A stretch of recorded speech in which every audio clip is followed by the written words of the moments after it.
sebenarnya sudah nyambung. Inti paragrafnya sama concluding sentence-nya itu saja yang diperbaiki. Jadi yang satu kalimat pertama itu one of basic skills itu topiknya kamu. Kalimat selanjutnya sudah mendukung reading is a form of symbolic communication. Sementara concludingnya ini yang bikin gak nyambung. Kamu bilang this means understanding the text is the most important thing in reading activities. Padahal kan kamu nggak membahas tentang reading activities, itu dibuang saja. Kamu buat concluding paragrafnya tentang one of basic skills tersebut ya.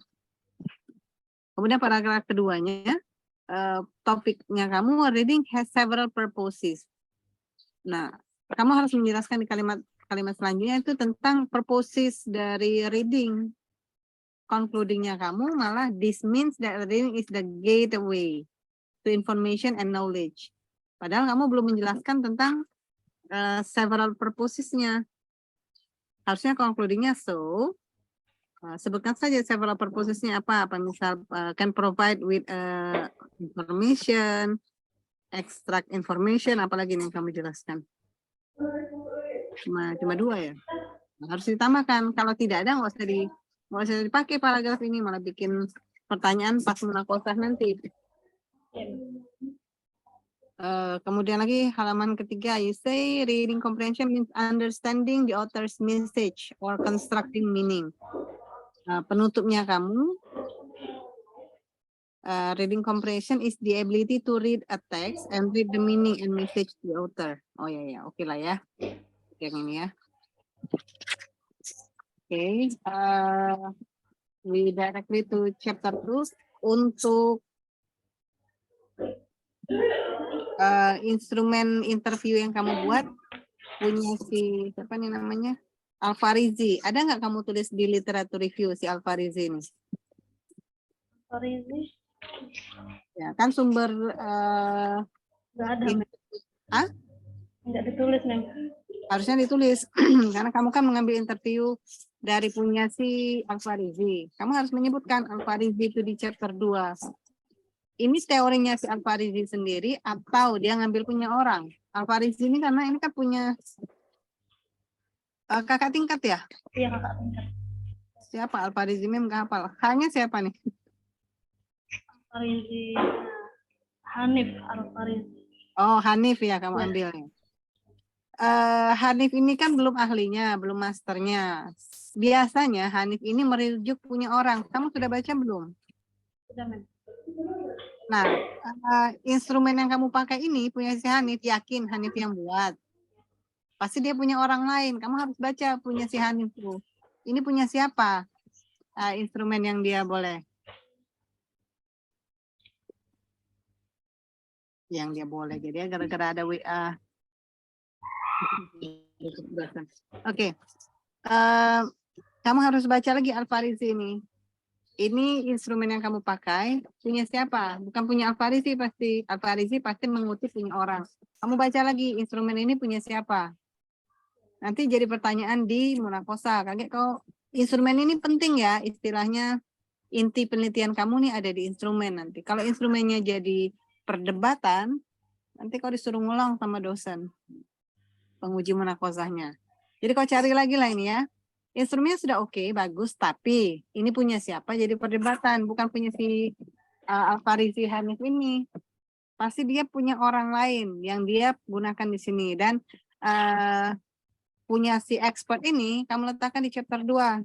Setelah kamu jelaskan, makanya kamu pilih teori si expert ini untuk jadi rujukan instrumennya kamu. Kalau Hanif jangan. Dia bukan expert di bidang reading comprehension. Dia juga siswa dan baru tamat tahun kemarin. Cari ya nanti ya. Cari sumbernya saja, baca punya Hanif itu. Pasti ada baru 2022 tahun kemarin. Dan satu lagi untuk terakhir untuk sampling ya. Partisipan sampling kamu 30 orang atau hanya beberapa orang dari 30 itu kamu pilih? 10 orang, Mem. Nah, 10 orang. Kamu tidak menjelaskan populasi sebenarnya ada berapa ada berapa kelas 9 di MTS Marfuah tersebut. Kemudian kenapa kamu pilih kelas 9 berapa nih? Kelas 9 berapa nih yang kamu ambil? Atau cuma satu kelas 9-nya di MTS itu? Itu memang ada 5 kelas, Mem. Nah, Saya mengambil 1 kelas.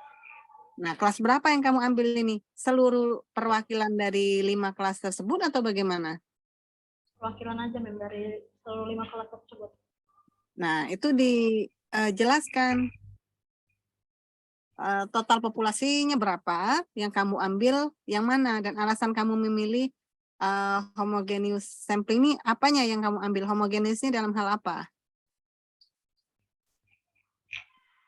Kalau di sini siswa yang memiliki kesulitan dalam reading comprehension ini, cara kamu mengambilnya bagaimana? Tahu bahwa mereka memiliki kesulitan dalam reading comprehension itu bagaimana? Kamu kasih pretest dulu atau kamu lihat hasil Lihat hasil interview, Mem. nilai? Hasil Interview. apa? Interview, Mem. Yang kamu interview berapa orang? Ada 10 orang, Mem. Nah, yang ingin maksud itu 10 orang itu kamu menentukannya bagaimana? Lewat interview Cara informal, Mem. acak? Ya, acak. Interview informal itu berarti seluruh 5 kelas itu kamu interview? Hanya 10 orang, Mem, yang diinterview, Mem. Iya, saya tahu. Nah, 10 orang itu penentuannya dari mana? Kan ada 5 kelas nih. Kelas 9 ada 5 kan? Ya, Mem. Nah, satu kelas itu kan rata-rata anggap saja hanya ada 20 anggap. Berarti ada 100 orang kan total populasinya. Nah, kamu mengambil samplingnya, kamu bilang homogeneous sampling ya. Nah, dari 100 itu kamu ambil 10, bagaimana kamu menentukan 10 orang tersebut bisa terpilih, gimana caranya? Bisa terpilih Apakah dari nilai? Kalau dari berdasarkan wawancara, gimana wawancaranya? berdasarkan nilai juga, Mem. Dari Nah, kalau dari nilai berarti kamu harus ada data collection-nya dari documentation, dari nilai. Yakin kalau mereka 10 ini adalah orang dengan nilai-nilai yang paling rendah di antara 100 tersebut. Selain interview, pemilihan partisipan ini penting juga ya. Karena nanti kalau tidak mewakili partisipan berarti penelitian kamu gagal. Nah, itu harus kamu tahu dulu. Kamu harus populasinya kan tadi sudah jelas ada 5. Dari 5 kelas itu kamu pilih kenapa bisa 100, apakah 10%. Nah, expert yang menyatakan bahwa kamu bisa mengambil 10 orang dari total populasi kelas 9 itu siapa nama expertnya. Jadi kamu bisa mengambil kesimpulan bahwa saya hanya ambil 10 dari total populasi tersebut. Dan kamu menggunakan homogeneous sampling. Homogeneous sampling ini apa?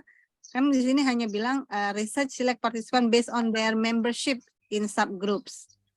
Oke, membership in the subgroup with descriptive karakteristik.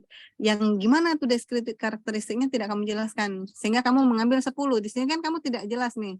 Kamu hanya bilang sample collected in this study was class 9, student totaling 30 students. Kamu bilang 30. 30 ini sampelnya atau populasi. Dari populasi tersebut kamu ambil 10. Jadi masih bingung kan? Kalau kamu bilang 30 semuanya yang kamu ambil juga tetap dari mana menentukan 30 untuk kamu jadikan sampel? Jelas kamu pakai homogeneous sampling ya, tapi menentukan homogeneousnya seperti apa itu harus dijelaskan juga. Karena nanti pas munakosa, kalau ketemu sama member lagi ya saya minta penjelasan homogeneousnya tuh yang seperti apa. Sama dengan misal kamu bilang, Mem saya purposive sampling, saya pilih kelas 93 misal. Kenapa purposifnya? Oh karena itu kelas dengan nilai paling banyak yang jelek, misal. Saya ambil kelas tersebut. Nah, itu boleh purposive samplingnya. Buktinya dari mana? Oh, saya ambil nilainya, Mem. Ada dokumentasi dari nilai guru tersebut, bahwa nilai kelas tersebut nilai yang paling jelek. Ada. Nah, dari sini gimana kamu homogeneous samplingnya? Tadi kamu bilang 10, sementara di sini kamu bilang totaling students-nya ada 30. 30 atau 10 yang kamu ambil. Tapi kalau kamu berkas hanya 10, tetap harus dijelaskan juga ya. dijelaskan untuk research partisipannya ke depannya nanti ya.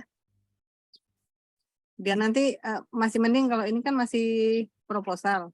Bisa lanjut untuk penelitian, tapi kamu harus bisa menjelaskan di sini nanti. Karena nanti pas munakosa kalau kamu tidak bisa menjawab, bisa jadi dosennya it means you fail. Karena partisipannya tidak mewakili untuk sebagai penelitian kualitatifnya kamu. Karena kalau kualitatif deskriptif, kamu harus bisa memberi penjelasan dari pertanyaan kamu. Pertanyaan kamu kan tentang difficulties student dalam reading comprehension. Sementara kalau partisipannya tidak mewakili populasi di kelas 9 MTS Marfu'ah, itu bisa jadi gagal. Kamu harus mengulang lagi, mengambil populasi sampel dari populasi yang representatif, yang benar-benar mewakili kelas tersebut. Saran mem cuma itu aja ya. Penelitiannya bisa lanjut, tapi kamu harus bisa memberi penjelasan tersebut, expertnya siapa. Jangan hanya homogeneous sampling, tapi tidak ada penjelasan penentuan samplingnya bagaimana. Oke, homogeneous memang ada penjelasannya, tapi cara pemilihan samplingnya bagaimana itu harus jelas di sini. Kalaupun tidak jelas, kamu harus bisa menjelaskan pada saat munakosah nanti.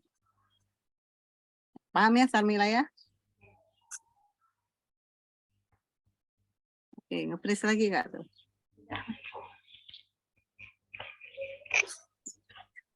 Oke, jadi itu tadi ya, banyak ya.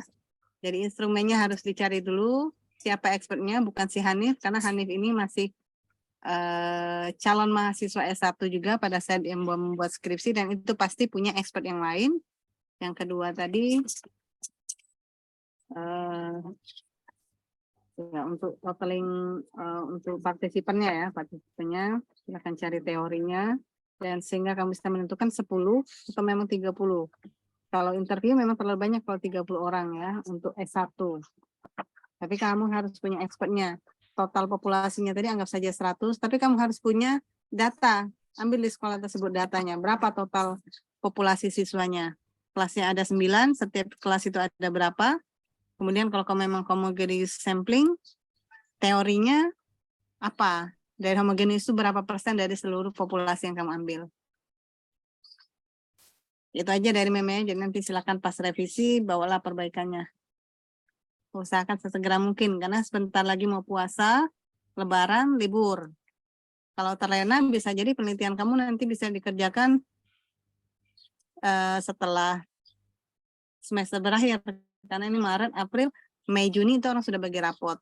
Bisa jadi penelitiannya kamu kalau lama, bisa jadi bulan Agustus nanti baru penelitian. Oke ya, Sarmila, itu saja dari Membrani. Silakan recordnya dimatikan, zoomnya di close boleh. Nanti tinggal untuk yang kedua pakai link ini juga nggak si Pame? Oh, Pak Westri sudah ada di sini ya. Oke, kalau gitu Sarmila, that's all for you. Revisinya nanti Mem kirim via WA ya apa yang harus direvisi. Perbaikannya nanti silakan